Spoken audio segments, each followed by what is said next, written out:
Okay, यहाँ पर exercise number 6.1 start करते हैं। और यहाँ पर थिंग यू शुड नो, आपको क्वेश्चन सॉल्व करने से पहले कुछ चीज़ें पता होनी चाहिए जो कि आपको हेल्प करेंगी क्वेश्चन को समझने में और क्वेश्चन को इजीली सॉल्व करने में। ये सब वही चीज़ें हैं जो आपको थियरी पार्ट में पढ़ाई हुई है। पहले मैं ये नहीं बताता था कि क्वेश्चन के पहले मैं आपको वो चीज़ें बताऊँ जो क्वेश्चन में यूज़ हो रही है, बट क्या होता है ना, कुछ बच्चे लोग पढ़ के नहीं आते इसमें, तो फिर जब मैं क्वेश्चन बताता हूँ तो उनको वो क्वेश्चन समझ में नहीं आता है, जस्ट बिकॉज कि उन्होंने पीछे का लेक्चर पढ़ के नहीं आए, तो वो मेरे लिए थोड़ा दुखदाई हो जाता है। तो इसीलिए आई टेक 2-3 मिनट एक्स्ट्रा, ताकि मैं आपको ये चीज़ें बता सकूं, ताकि जो पढ़ के आ रहे हैं उनको ज़्यादा क्लैरिटी मिल सके, और जो नहीं पढ़ के आ रहे हैं for the some XYZ reason, जो भी उनका रीज़न है, वो नहीं पढ़ के आ रहे हो तो उनको थोड़ी बहुत क्लैरिटी मिले कि लेक्चर में चल क्या रहा है ना? कुछ सम्स हम लोग कर रहे हैं, तो उनके पीछे क्या लॉजिक यूज़ हो रहा है और ये चीज़ें क्या चल रही है। मैंने आपको एक बार ये सब चीज़ें पढ़ाई है, तो अगर मैं सिर्फ एक बार इसको रिकॉल भी करवा दूँगा तो आप लोग को ध्यान में आ जाएगा कि हाँ, ये चीज़ें ऐसी हो रही है। ओके, चलो स्टार्ट करते हैं। तो पहला थ्योरम आपने देखा रहेगा, वर्टिकली अपोजिट एंगल। तो इसको वर्टिकली अपोजिट एंगल मैंने फॉर्मली बताया क्या होता है। वो वर्टिकली का मतलब क्या होता है, कॉमन पॉइंट। तो कॉमन पॉइंट के अपोजिट वाला जो एंगल रहता है उसको बोलते हैं vertically opposite angle. Vertically opposite angle क्या बोलता है, when the two line intersect, जब दो लाइन इंटरसेक्ट होती है, then the vertically opposite angle are equal. तो जो वर्टिकली अपोजिट एंगल जो फॉर्म होता है वो इक्वल होता है। तो वर्टिकली अपोजिट एंगल कौन सा है, जब दो लाइन इंटरसेक्ट होंगी तो यहाँ पर एक कॉमन पॉइंट मिलेगा, तो कॉमन पॉइंट के जो अपोजिट वाला एंगल रहता है उसे वर्टिकली अपोजिट एंगल बोलते हैं। तो यहाँ पर इक्वल होगा वर्टिकली अपोजिट एंगल, तो ये वाला एंगल इक्वल ये वाला एंगल, है ना। और दूसरा ये वाला एंगल इक्वल ये वाले एंगल के इक्वल, है ना, ये वही लिखा हुआ है। तो आपको जब भी दो लाइन इंटरसेक्ट करती हुई दिख जाएगी तो आपको तुरंत सोचना है वर्टिकली अपोजिट एंगल के बारे में। भले ये सब में यूज हो या नहीं हो, बट 99% ये है कि ये सब में कहीं ना कहीं यूज होगा ही होगा, है ना। तो ये आपको जब भी दो लाइन इंटरसेक्ट करी, आपको वर्टिकली अपोजिट एंगल के बारे में तुरंत सोचना है। दूसरा आता है हमारे पास एंगल एडिशन प्रॉपर्टी। तो एंगल एडिशन प्रॉपर्टी क्या बोलता है कि आप कोई भी दो एंगल को ऐड कर सकते हो। जैसे यहाँ पर एंगल है, एंगल AOC है, एक एंगल है, दूसरा एंगल COB है, ये दूसरा एंगल है, ये पहला एंगल, ये दूसरा एंगल। आप जब इन दोनों एंगल को ऐड करोगे ना, तो ये एंगल ऐड करके आपको AOB एंगल दे देगा, है ना। इसका दूसरे साइड से भी ट्रू है। अगर आपके पास एंगल AOB ऐसा दिया हुआ है, एंगल AOB ऐसा दिया हुआ है, तो आप इस एंगल को देख रहे हो, ये एंगल दो एंगल से बना हुआ है, तो आप एंगल AOB को हमेशा लिख सकते हो angle AOC plus angle COB। आप ऐसा हमेशा लिख पाओगे, तो इसको बोलते हैं एंगल एडिशन प्रॉपर्टी। ठीक है, आप एंगल को ऐड कर सकते हो, या फिर एंगल इन लीनियर पैर बोल लो, है ना, आजू बाजू 180 डिग्री, है ना। इसका इंग्लिश वर्जन ये है कि is the sum of the adjacent angle is 180 degree. अगर एडजेसेंट एंगल का सम 180 डिग्री आता है तो those angle is called linear pair angle, है ना। ये ऐसा है कि लाइन पे रहे, आजू बाजू 180 डिग्री, ये वाले साइड का ये कॉमन लाइन है ना, इसको कॉमन आर्म बोलते हैं। तो ये कौन सा, ये कॉमन आर्म है, तो कॉमन आर्म की ये साइड वाला आजू हो गया, ये वाले साइड वाला बाजू हो गया, तो आजू बाजू 180 डिग्री होता है। ये समझा, है ना, ये तो ईजी है ना। यहाँ पर कुछ बच्चे लोग बोले थे कि ये आजू बाजू देखने में उनको तकलीफ आती है, तो आप लोग ऐसा देख लो, जब भी आपको ऐसी स्ट्रेट लाइन दिखे, स्ट्रेट लाइन दिखे, तो आप हमेशा उसमें क्या करो, स्ट्रेट लाइन से ऐसे लेके एक सेमी सर्कल बना दो। अगर वो सेमी सर्कल बन रहा है तो ये हमेशा, ये एंगल कितना रहेगा, ये एंगल हमेशा 180 डिग्री के इक्वल रहेगा। तो अभी इसमें कितना भी एंगल आ जाए, एक एंगल ये आ जाए, तो यहाँ पे आजू बाजू 180 डिग्री लगा सकते हो, या फिर दूसरा एंगल आ जाए, है ना, ऐसे। तो एक ये एंगल हो गया, एक ये एंगल हो गया, एक ये एंगल हो गया, तीनों एंगल को प्लस करोगे तो 180 डिग्री आएगा। तो आजू बाजू 180 डिग्री को देखने के लिए आप हमेशा ऐसे कर सकते हो। जब भी आपको लाइन दिखे तो आप हमेशा एक सेमी सर्कल ऐसे बनाओगे। अगर सेमी सर्कल बना पा रहे हो, है ना, लाइन से लाइन पर, तो इन सब एंगल को ऐड करने के बाद आपको जो मिलेगा वो 180 डिग्री के इक्वल होगा, है ना। तो वहां से आप आजू बाजू 180 डिग्री लगा सकते हो, या फिर आप डायरेक्टली रीजन के तौर पे आप स्ट्रेट एंगल लिख सकते हो, स्ट्रेट एंगल।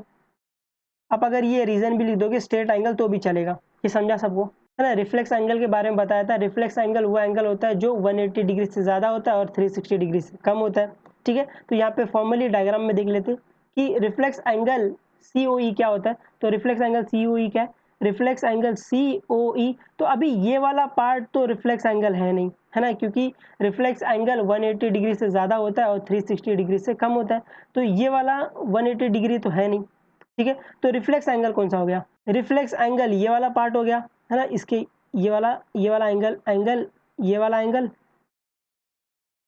ये वाला एंगल प्लस ये वाला एंगल प्लस, है ना, इन सब एंगल को प्लस करूंगा तो मुझे रिफ्लेक्स एंगल COE मिल गया। तो अगर मैं बोलूं, अगर आपको क्वेश्चन में बोला गया है कि रिफ्लेक्स एंगल निकालो COE, तो आपके पास दो तरीके आते हैं इधर निकालने के लिए। फॉर्मली देख लेते हैं इसको। अगर आपको क्वेश्चन में दिया है रिफ्लेक्स एंगल COE निकालो, रिफ्लेक्स एंगल, तो आपके पास पहला तरीका ये है कि आप इन सब को ऐड करो, ये सब एंगल है, सबको एंगल को ऐड करो, इन सब एंगल को ऐड करोगे तो आपको रिफ्लेक्स एंगल COE मिल जाएगा। तो यहाँ पर क्या, angle AOC plus angle AOB plus angle BOE, है ना, इन सब एंगल को आप ऐड करोगे तो आपको ये रिफ्लेक्स एंगल COE मिल जाएगा। दूसरा तरीका है ना, मैंने आपको ये बताया था, अगर एक कोई लाइन है, ठीक है, इस लाइन को मैं इस पॉइंट के अराउंड क्या कर रहा हूँ, मैं रोटेट कर रहा हूँ, वापस मैंने ये लाइन पे आ गया, तो ये जो टोटल एंगल होगा ये कितना होगा, ये टोटल एंगल 360 डिग्री होगा। ये समझा है ना, ये बताया हुआ है ना। अगर कोई एक लाइन है, अगर मैं उसको इस पॉइंट के अराउंड रोटेट करा और वापस इसी लाइन पर आ गया, तो ये जो एंगल पूरा कवर करेगा इसको बोलते हैं वन रोटेशन, और वन रोटेशन की वैल्यू कितनी रहती है, 360 डिग्री। तो मैं बोलूँ ये पूरा का पूरा यहाँ से लेके ये पूरा का पूरा 360 है। तो अगर मुझे रिफ्लेक्स एंगल COE निकालना है, तो मैं बोलूँ मैं 360 में से ये वाला एंगल माइनस कर दूँ, तो मुझे रिफ्लेक्स एंगल ये मिल जाएगा, COE मिल जाएगा, है ना। ये क्योंकि ये पूरा सर्कल 360 डिग्री है ना, सर्कल इसको बोलते हैं सर्कल। ये पूरा सर्कल कितना है, ये पूरा सर्कल 360 डिग्री के इक्वल है। तो अगर मैं 360 में से इतना पार्ट माइनस कर दूँ तो मुझे ये वाला पार्ट मिलेगा, है ना, ऐसे कुछ। हाँ, इसको x मान लेते हैं। तो अभी दूसरा तरीका है रिफ्लेक्स एंगल COE निकालने का, कि आप इसमें 360 से इस एंगल COE को माइनस कर दो, एंगल COE को माइनस कर दो, COE को x बोला हुआ है, तो अगर मैं बोलूँ कि 360 माइनस x कर दो तो आपको ये रिफ्लेक्स एंगल COE मिल जाएगा, है ना। तो क्वेश्चन में फॉर्मली देख लेंगे ये दोनों तरीके से। पहले मैं आपको ये तरीके से बताऊंगा, जब मैं रिफ्लेक्स एंगल को मैन्युअली ऐड करता हूँ तो मुझे ऐसे रिफ्लेक्स एंगल मिलेगा। दूसरा तरीका, मैं ये वाला एंगल फाइंड करता हूँ, COE फाइंड करके 360 से माइनस कर देता हूँ तो भी मुझे रिफ्लेक्स एंगल मिल जाएगा। क्वेश्चन नंबर 1 क्या बोलता है, line AB and line CD intersect at the point O। तो जैसे जैसे मैं पढ़ते जाऊंगा आप इसको फिगर में देखते जाना। तो लाइन AB और CD इंटरसेक्ट करें, तो लाइन AB ये है और लाइन CD ये है, इन दोनों इंटरसेक्ट करें एट द पॉइंट O पर। तो जब भी दो लाइन इंटरसेक्ट करेंगे आपको पता है वर्टिकली अपोजिट एंगल आएगा। तो वर्टिकली अपोजिट एंगल कौन सा है, ये वाला इक्वल टू ये वाला, ठीक है, और ये वाला एंगल इक्वल टू ये वाला एंगल। ये समझा। दूसरा, उसके बाद AOC प्लस एंगल BOE की वैल्यू 70 दी हुई है एंड एंगल BOD की वैल्यू 40 दी हुई है। तो जो वैल्यू दी है उसको आप डायग्राम में लिख लो। तो यहाँ पे लिख दिया है एंगल BOD की वैल्यू 40 है, ठीक है। आपको फाइंड क्या करना है, आपको फाइंड करना है angle BOE and reflex angle COE। जो आपको फाइंड करना है उसको लिख लो, यहाँ पर ये लिखा हुआ है कि एंगल आपको फाइंड करना है angle BOE and reflex angle COE, ठीक है। यहाँ पर आपको जो जो एंगल की जरूरत है ना उसको कुछ ना कुछ वैल्यू मान लो। जैसे यहाँ पर एंगल AOC और एंगल BOE इक्वल टू 17 दिया हुआ था, तो मैंने इसको क्या किया, इसको x मान लिया, इसको y मान लिया और ग्राफ में लिख दिया कि ये वाला x है, ये वाला y है, ठीक है। तो यहाँ पे फाइंड आपको पता चल गया। यहाँ पे अभी लेट कर दिया है कि AOC की वैल्यू x है, BOE की वैल्यू y है, और इसको COE की वैल्यू n मान ली है। COE क्या है, COE ये वाला है, इसको n मान लिया है, और एंगल AOD को m मान लिया है। यहाँ से एंगल AOD को m मान लिया है, ठीक है। क्योंकि यहाँ पर जो जो एंगल की ज़रूरत है आपको वो उस एंगल की वैल्यू मान सकते हो। कि मुझे पता है रिफ्लेक्स एंगल निकालने के लिए मुझे ये एंगल प्लस ये एंगल प्लस ये एंगल प्लस ये एंगल लगेगा, इसके लिए मैंने इसको m मान लिया है। ये समझा आप लोगों को। तो यहाँ पर आप लेट करके एक ऐसा लाइन डाल दोगे, लेट, और जो जो वैल्यू आपको जरूरत रहेगी उसकी कुछ ना कुछ वैल्यू डाल दोगे। तो मुझे ऊपर से पता चला x plus Y is equal to 17, है ना, ये वाला ऊपर ही दिया हुआ था, x plus Y is equal to 17, ये पहला हो गया। तो यहाँ पर मैं बोलूँ अगर मुझे x और y में से कोई एक वैल्यू भी मिल जाए तो मैं दूसरी वैल्यू फाइंड कर सकता हूँ। तो मैंने इसको डायग्राम में देखा, ये x है, y है, तो x यहाँ पर मैंने देखा x क्या है, वर्टिकली अपोजिट एंगल, तो x की वैल्यू कितनी होगी 14। तो दूसरा वही लिखा है x is equal to angle BOD, यहाँ पे रीजन क्या है, वर्टिकली अपोजिट एंगल। तो x की वैल्यू 14 मिल गई मेरे को, तो x की वैल्यू 14 मिल गई, तो मैंने x की वैल्यू यहाँ पर डाल दी उठा के x plus Y is equal to 17 में, तो मुझे यहाँ से y की वैल्यू 13 मिल गई। तो आपको जैसे जैसे वैल्यू मिलती जाए ना, वैसे वैसे आप उसको ग्राफ में डालते चले जाओ। उस जो वैल्यू आपने अज्यूम की है ना, उसको रफ करो या फिर उसके साइड में ऐसा लिखते चले जाओ। अपन साइड में लिख देते हैं। तो x की वैल्यू 14 मिली, तो ये x इक्वल टू 14 ऐसा डाल दो, और y की वैल्यू कितना मिली, y की वैल्यू 13 मिली, है ना, 30 मिल गई। ये हो गया यहाँ तक। अभी अपने को फाइंड क्या करना था, अपने को फाइंड करना था एंगल BOE। तो BOE क्या है, BOE is nothing but y है ना, तो y की वैल्यू अपने को मिल गई जो कि है 13। तो एंगल BOE की वैल्यू मिल गई है। अब मुझे रिफ्लेक्स एंगल COE फाइंड करना है। तो मैं रिफ्लेक्स एंगल आपको ये पूरा बाहर वाला जो रिफ्लेक्स एंगल है वो कैलकुलेट करके दिखाऊंगा इस बार, ठीक है। तो मुझे यहाँ पर रिफ्लेक्स एंगल COE क्या है, ये वाला एंगल प्लस ये वाला एंगल प्लस ये वाला एंगल प्लस ये वाला एंगल। तो ये वाला एंगल पता है 14 पता है, m नहीं पता, ये 14 पता है, ये y पता है जो कि 13 है। तो मुझे m निकालने के लिए क्या, मुझे ये दिख गया लाइन, और ये लाइन पे रे आजू बाजू 180 डिग्री, है ना, या फिर ये सेमी सर्कल आप लाइन से लाइन बना सकते हो, तो ये 180 डिग्री का होगा। तो यहाँ पर वही दिया। नेक्स्ट रे ओ आर इधर OD रहेगा ना, OD है, ओके, रे OD है, रे OD is on the line BC, तो आप आजू बाजू 180 डिग्री लगा सकते हो। तो m plus 14 is equal to 180 degree. आप यहाँ पर रीजन एंगल इन लीनियर पैर दे सकते हो या फिर स्ट्रेट एंगल दे सकते हो, दोनों चलेगा। फिर यहाँ से आप m की वैल्यू फाइंड कर सकते हो, m की वैल्यू 140 मिलेगी। तो जैसे आपको वैल्यू मिल गई तो आप यहाँ पे इसकी वैल्यू लिख दो 140, है ना। तो रिफ्लेक्स एंगल COE क्या था, this angle x plus m plus 40 plus y, है ना, ये रिफ्लेक्स एंगल था। तो वही क्या है कि रिफ्लेक्स एंगल COE क्या है, angle AOE plus angle AOD plus angle BOD plus angle BOE, इन सब एंगल को प्लस करोगे तो आपको आंसर 250 मिल जाएगा। अब यहाँ पर the thing you should know, है ना, नेक्स्ट क्वेश्चन करने से पहले आपको कुछ चीज़ें पता होनी चाहिए। When you see the ratio, आप जब भी रेशियो देखो तो मैंने आपको बताया था let the common multiple B X. आपका नेक्स्ट स्टेप होगा let the common multiple B एक्स, उसके बाद आपका नेक्स्ट स्टेप होगा फाइंड दिस एक्स, है ना। आप जिंदगी में कभी भी रेशियो देखो, आपका नेक्स्ट स्टेप ये होगा let the common multiple B X. जैसे ये वाला वापस देख लो, a/b की वैल्यू आपको 2/3 दी हुई है, तो आपका नेक्स्ट स्टेप होगा let the common multiple B X. इससे होगा क्या, इससे होगा a की वैल्यू आपको 2x मिल जाएगी और b की वैल्यू आपको 3x मिल जाएगी। और इसके बाद आपका नेक्स्ट स्टेप होगा फाइंड दिस x। आप इस x को फाइंड कर लोगे तो आपको a की वैल्यू मिल जाएगी और b की वैल्यू मिल जाएगी, ठीक है। दूसरी बात जो आपको याद रखनी है कि अगर एक साइड पर 90 हो तो दूसरे साइड भी क्या होगा, 90 रहेगा। रीजन क्या है, एंगल इन लीनियर पर। जैसे ये देख लो, अगर एक साइड यहाँ पर 90 है ना, तो आपको ये समझना पड़ेगा, ये याद रख लो कि ये दूसरे साइड भी 90 आएगा।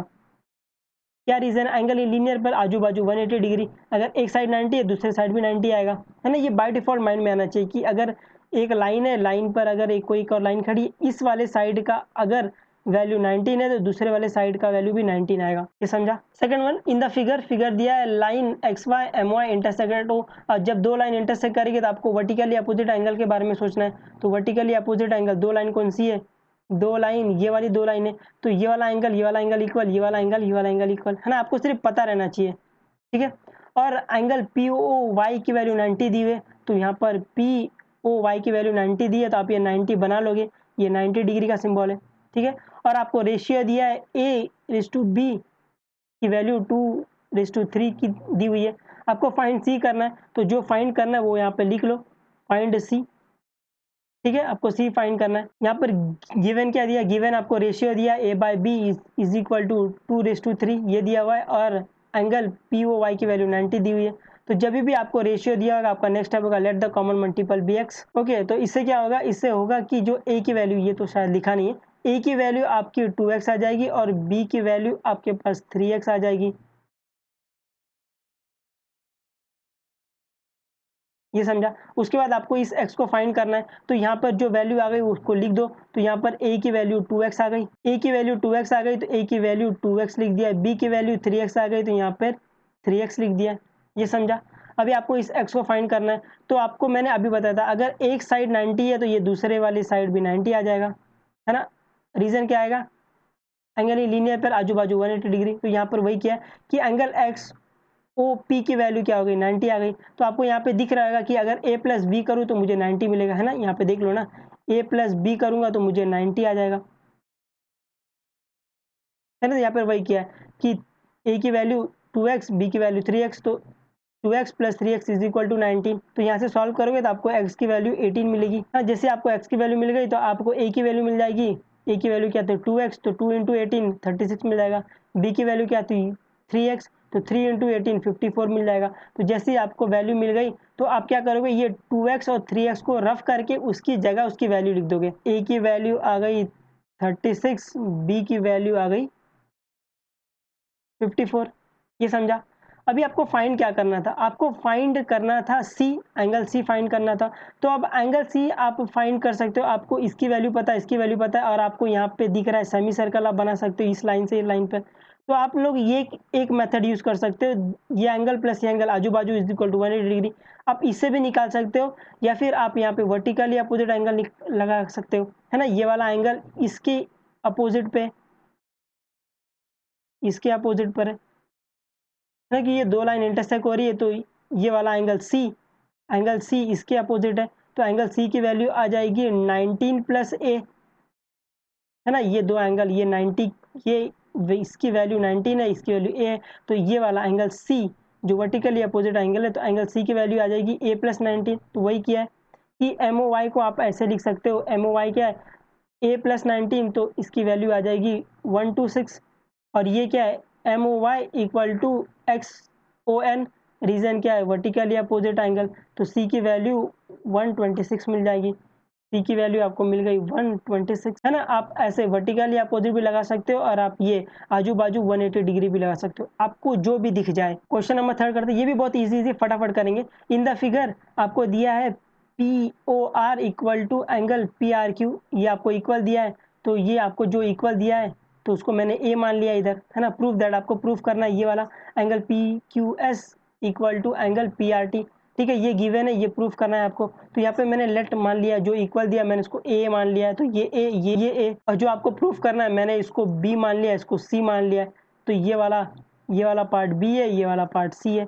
आपको प्रूफ क्या करना है, आपको प्रूफ करना है बी इक्वल टू सी, ठीक है। तो आपको क्या ये दिख गया आजू बाजू 180 डिग्री, है ना। यहाँ पे सेमी सर्कल भी बन रहा है, तो ये आजू बाजू 180 डिग्री, या फिर दूसरा रीजन आप स्ट्रेट एंगल दे सकते हो। तो यहाँ पर रे Q P is on the line S T, तो आप आजू बाजू 180 डिग्री लगा सकते हो। तो A plus B is equal to 180 degree, ये पहला हो गया। तो यहाँ पर भी आपको दिख रहा होगा आजू बाजू 180 डिग्री। हाँ, यहाँ पर आप सेमी सर्कल बना सकते हो, ये लाइन से लेके ये लाइन तक सेमी सर्कल, तो आजू बाजू 180 डिग्री लगा सकते हो। तो A plus C is equal to 180 degree. तो ये मुझे एक तो ये मिला और ये मिला। यहाँ पे आपको दिख रहा होगा कि राइट हैंड साइड पे 180 डिग्री है। तो अगर राइट हैंड साइड इक्वल है तो लेफ्ट हैंड साइड इक्वल होगा। तो फ्रॉम 1 एंड 2 आप बोल सकते हो A plus B equal to A plus C. तो यहाँ से ए कैंसिल, तो यहाँ पे आ जाएगा बी इक्वल टू सी, जो कि हम लोग को चाहिए था। हैंस प्रूफ, है ना। ये बहुत ईजी है, आपको सिर्फ यहाँ पे एंगल इन लीनियर पैर लगाना था दोनों साइड, और अगर राइट हैंड साइड इक्वल है तो left hand side by default equal होता है। अभी नेक्स्ट क्वेश्चन करने से पहले आपको कुछ चीजें पता होनी चाहिए। एक्सियम, ये एक्सियम क्या, if the sum of the two adjacent angle is 180 degree, अगर आजू बाजू एंगल इक्वल टू 180 डिग्री है, then the non common arms जो रहेगा वो एंगल फॉर्म करेगा लाइन, जो इसका जो नॉन कॉमन आर्म्स रहेगा वो लाइन फॉर्म करेगा, ऐसा ये एक्सियम बोलता है। ये आजू है, ये बाजू है, इन दोनों को प्लस करके अगर मुझे 180 डिग्री मिल रहा है, तो जो नॉन कॉमन आर्म्स है आपको दिख रहा होगा, ये नॉन कॉमन आर्म्स है, ए ओ ए और ओ बी, ये नॉन कॉमन आर्म्स है। तो नॉन कॉमन आर्म्स क्या बनाएगा, लाइन, ये एक्सियम बोल रहा है, ठीक है। इसको प्रूफ करेंगे अभी, वो आपको बोलेगा प्रूफ करने, बोलेगा कि प्रूफ करो ए ओ बी एक लाइन है, तो आप इस तरीके से प्रूफ कर सकते हो। ये आजू बाजू 180 डिग्री दिखा दो तो ये ए ओ बी क्या हो जाएगा, लाइन हो जाएगा।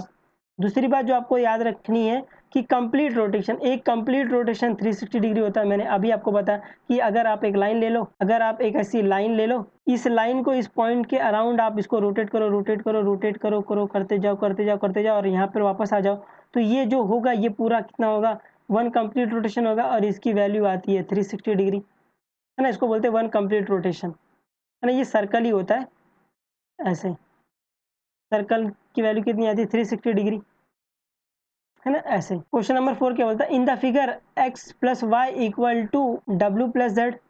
प्रूफ करना है आपको ए ओ बी एक लाइन है, तो आपको प्रूफ करना है एंगल ए ओ बी एक लाइन है। तो लाइन को प्रूफ करने के लिए अगर मैं प्रूफ कर दूं x plus Y equal to 180 degree proof कर दूं, या फिर मैं प्रूफ कर दूं z plus W equal to 180 degree, है ना, तो बाय ऊपर वाले एक्सियम की मदद से मैं बोल सकता हूं कि ए ओ बी क्या एक लाइन है ना। सिंपल है ना, आपको सिर्फ इतना ध्यान रखना है कि ए ओ बी को आप लाइन प्रूफ कैसे करोगे। आजू बाजू 180 डिग्री दिखा दो, है ना, यहाँ पे जो सेमी सर्कल बन रहा है इसको 180 डिग्री दिखा दो, या फिर नीचे वाले सेमी सर्कल को 180 डिग्री दिखा दो, है ना, आजू बाजू 180 डिग्री, सेम ही बात है वो। ठीक है, तो यहाँ पर गिवन क्या है, गिवन आपको दिया है X plus Y equal to W plus Z. Proof करना है आपको ए ओ बी एक लाइन है। तो फ्रॉम द फिगर, हम लोग ने फिगर से देखा कि अगर मैं इन सब एंगल को प्लस करूंगा तो मुझे 360 डिग्री के इक्वल मिलेगा। तो इन सब एंगल को प्लस किया, angle X plus angle Y plus angle W plus angle Z, ये 360 डिग्री के इक्वल होता है। रीजन क्या है, कंप्लीट सर्कल, है ना, एक कंप्लीट सर्कल 360 डिग्री के इक्वल होता है। तो यहाँ से मैंने x और y को एक ब्रैकेट में रख लिया और w और z को एक ब्रैकेट में रख लिया। मुझे पता है कि x plus Y equal to W plus Z होता है, तो मैंने w प्लस जेड की जगह पे x प्लस वाई रख दिया। तो x plus Y plus X plus Y, तो ये 2 टाइम x प्लस वाई हो गया, तो इसको वहाँ भेज दिया। तो यहाँ पे x plus Y is equal to 180 degree हो गया, आजू बाजू 180 डिग्री हो गया। तो ऊपर वाला जो एक्सियम है, since sum of the adjacent angle, ये x और y के एडजेसेंट एंगल है, तो sum of adjacent angle x and y with OA and OB is non common arms इसे 180 degree. Therefore we can say that कि AOB क्या एक line है ना, सिंपल है एकदम। आपको सिर्फ दिखाना है कि x plus Y is equal to 180 degree हो, या फिर z plus W equal to 180 degree दिखा दो, है ना। हम लोग ने यहाँ पे ये कंप्लीट सर्कल का जो कॉन्सेप्ट आता है उसको यूज में लिया है। फिफ्थ वाला, in the figure P O Q is a line, P O Q is a line. जैसे मैं पढ़ते जाऊंगा आप फिगर में देखते जाना कि वो angle P O Q line आपको दिखा, angle P O Q line. और रे ओ आर क्या, perpendicular to the line OP. और रे ओ आर क्या है, ray O R is perpendicular to the line P Q. Ray O R का O R is perpendicular to P Q, perpendicular तो यहाँ पर एक 90 degree आएगा, है ना, परपेंडिकुलर मतलब 90 डिग्री, तो ये 90 डिग्री आ गया। तो जैसे यहाँ 90 आया तो आप क्या तुरंत सोच लोगे कि ये वाले साइड भी 90 आएगा, है ना। मैंने बताया था अगर ये साइड 90 तो ये साइड 90, तो ये साइड 90 मतलब क्या होता है, a plus B equal to 90।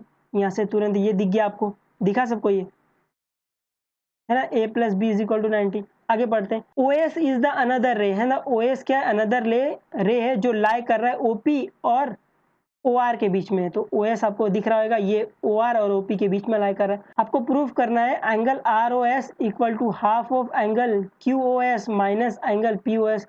अब इतना बड़ा प्रूफ करने से अच्छा आप इसकी वैल्यू मान लो, आर ओ एस की वैल्यू मान लो। तो आर ओ एस की वैल्यू ए मान लिए, तो इसको ए मान लो ए, और ये इक्वल टू हाफ, और क्यू ओ एस को कुछ मान लो। तो यहाँ पे क्यू ओ एस का है क्यू ओ एस, तो यहाँ पे क्यू ओ एस को सी मान लिया है, तो यहाँ पर क्या हो जाएगा, यहाँ पर सी आ जाएगा माइनस, और पी ओ एस को कुछ मान लो, तो पी ओ एस को बी मान लिया इधर, तो यहाँ पर बी आ जाएगा। तो आपको प्रूफ क्या करना है, A is equal to half of C minus B, है ना, ये इजी दिख रहा है अभी। ठीक है, तो आपको गिवन क्या दिया है, गिवन आपको ये दिया है आर ओ क्यू 90 है, और angle P O Q equal to R O P is equal to 90, है ना, क्योंकि ये परपेंडिकुलर है, तो अगर ये 90 है तो इस साइड वाला भी 90 होगा, उसके हिसाब से ये बोल सकते हैं अपन। उसके बाद हमने अजम्पशन किया है कि ये एंगल की वैल्यू ए ले लो, बी ले लो, सी ले लो। ठीक है, आपको प्रूफ क्या करना है, A equal to half of C minus B, आपको ये प्रूफ करना है ना। प्रूफ दैट सम में आपको जो चीज़ चाहिए रहती है ना, आप वो लाने की कोशिश करोगे। तो यहाँ पर मुझे ए बी और सी चाहिए, तो पहले मैं ए बी और सी को लेके आऊँगा, उसके बाद देखूंगा मैं क्या कर सकता हूँ। तो ए बी और सी कहाँ से आएगा, पहले तो ए बी तो यहीं से आ जाएगा, है ना, A plus B is equal to 90। तो ये पहला वाला ए प्लस बी तो यहाँ से आ गया, A plus B is equal to 90। ठीक है, अब मुझे सी लाना है, तो मुझे सी लाने के लिए मैंने देखा कि सी ये पूरा एंगल है और ये बी, तो आजू बाजू 180 डिग्री दिख रहा है, या फिर आपको यहाँ पे सेमी सर्कल दिख रहा होगा ये पूरा, है ना, इस लाइन पे, लाइन पी क्यू पे ये सेमी सर्कल दिख रहा है, तो ये एंगल प्लस ये एंगल 180 डिग्री होगा। तो वो क्या है, ray O S standing on the line P Q, तो आजू बाजू 180 डिग्री, तो B plus C is equal to 180 degree.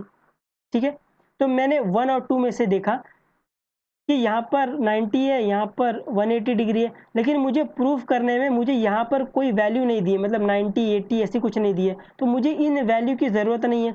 तो मैंने क्या किया, इसको फर्स्ट वाले को 2 से मल्टीप्लाई कर दिया है, तो यहाँ से multiplying 2 on both side we get ये पहले इक्वेशन को, तो 2a plus 2b is equal to 180 degree, है ना। अभी इसके पास भी 180 है, इसके पास भी 180 डिग्री है, तो इफ राइट हैंड साइड क्या हो जाएगी, इक्वल, तो लेफ्ट हैंड साइड इक्वल हो जाएगा। तो वही किया from 1 and 2, if right hand side equal है तो लेफ्ट हैंड साइड इक्वल होगा, तो 2a plus 2b equal to b plus c। यहाँ पे मुझे क्या चाहिए, a इक्वल टू चाहिए, तो मैंने a को एक साइड रखा, बाकी सबको वो साइड भेज दिया, तो a equal to b plus C minus 2b।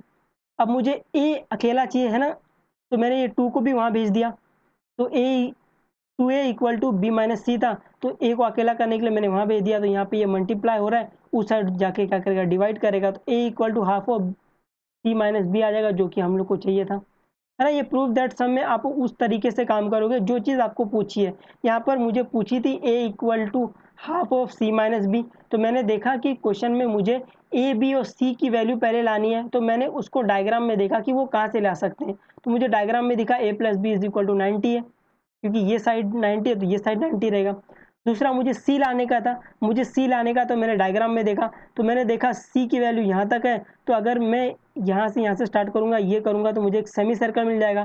Semi circle कितना होता है, लाइन पे सेमी सर्कल 180 डिग्री, तो आजू बाजू 180 डिग्री लगा सकता हूँ मैं, ये समझा। तो सी भी मिल गया। तो सी मिलने के बाद मैंने देखा कि जो मुझे प्रूफ करना था उसमें कोई वैल्यू नहीं थी, है ना, 90 180, तो मैंने क्या किया, इसको 180 बनाकर दोनों को इक्वेट कर दिया था कि अगर राइट हैंड साइड इक्वल है तो लेफ्ट हैंड साइड इक्वल हो जाएगा, ये समझा, है ना। बहुत ईजी है, एक दो बार प्रैक्टिस करोगे आपको ये आ जाएगा। अभी थिंग यू शुड नो, है ना, आपको कुछ चीज़ें पता होनी चाहिए नेक्स्ट सम सॉल्व करने से पहले। अगर आपको कहीं लिखा है Y Q bisect the angle Z Y P, ऐसा लिखा हुआ है, ठीक है, तो इसका मतलब क्या होता है, आपको यहाँ पे बाइसेक्ट का जो मतलब है वो समझना पड़ेगा, ठीक है। तो बाइसेक्ट मतलब समझ लेते हैं, बाइसेक्ट मतलब क्या होता है, divide into two equal part, है ना। बाइसेक्ट का मतलब होता है divide into two equal part, तो यहाँ पर Y Q divide angle Z Y P into two equal part, तो ये मैं बोलूँ, ये डेफिनेशन सुनी सुनी लग रही है। कोई है जो किसी को दो इक्वल पार्ट में डिवाइड कर रहा है, एंगल बाइसेक्टर, तो यहाँ पर वाई क्यू क्या है, वाई क्यू एंगल बाइसेक्टर है इस एंगल का, ठीक है।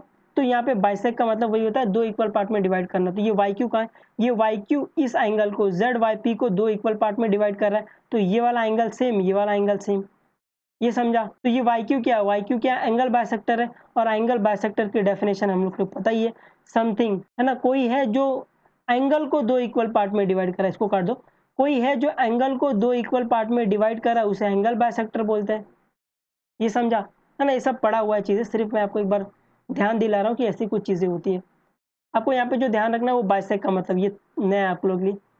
बाइसेक्ट मतलब divide into two equal part. Question number 6, it is given that angle X Y Z की वैल्यू 64 है, तो जो वैल्यू दी है चुपचाप डायग्राम में लिख दो। यहाँ पर आपको डायग्राम बनाना पड़ेगा, मैंने आप लोगों के लिए डायग्राम बना दिया है। एक्स वाई जेड की वैल्यू 64 है, तो एक्स वाई जेड की वैल्यू 64 लिख दी है। X Y is produce a point P, X Y क्या, एक्स वाई है, ये पॉइंट पी को प्रोड्यूस कर रहा है पीछे साइड में। Draw a figure of a given information, if the ray Y Q bisect angle, यहाँ पे एंगल आएगा, bisect angle Z Y P, Y Q bisect कर रहा है एंगल जेड वाई पी को, तो अभी अभी पढ़ के आए हैं कि इसका मतलब क्या होता है, वाई क्यू क्या एंगल बाइसेक्टर है, एंगल बाइसेक्टर है, तो ये वाई क्यू इस एंगल को दो इक्वल पार्ट में डिवाइड करेगा, तो दो इक्वल पार्ट में डिवाइड करेगा, तो इसकी वैल्यू ए ले लिए, इसकी वैल्यू ए ले लिए, है ना, क्योंकि ये दोनों इक्वल था, ठीक है।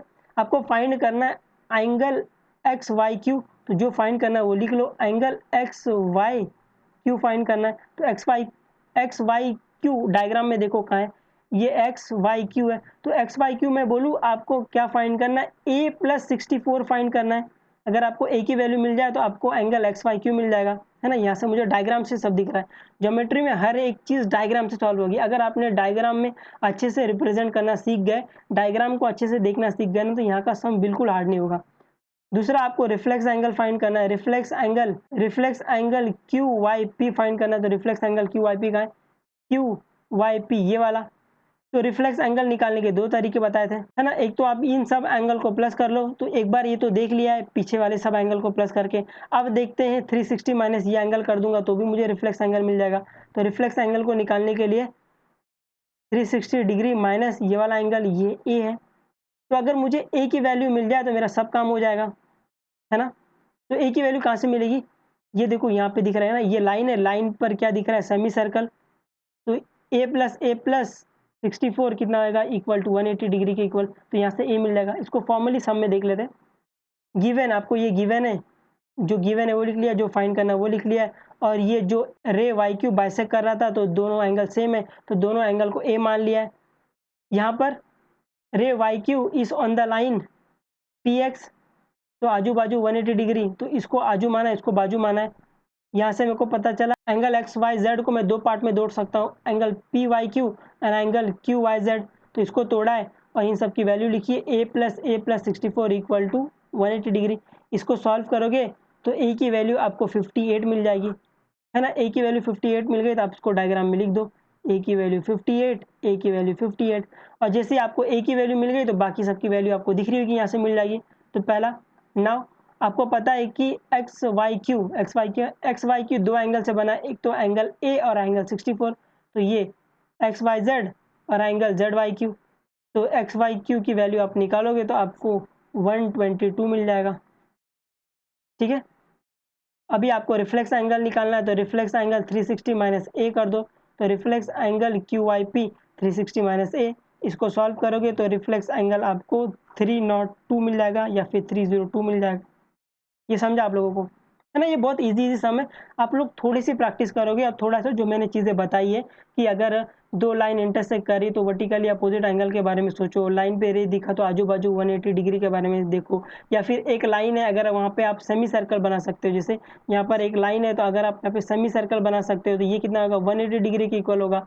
तो आप स्ट्रेट एंगल यूज़ कर सकते हो या फिर आजू बाजू 180 डिग्री, है ना, सोच सकते हो। तो आप ऐसे थोड़ा सोचोगे और प्रैक्टिस करोगे ना तो ये बिल्कुल हार्ड नहीं, एकदम इजीली हो जाएंगे, है ना? जब हम लोग इसका रिवीजन लेक्चर करेंगे तो वापस एक बार हम सब चीज़ें बता देंगे।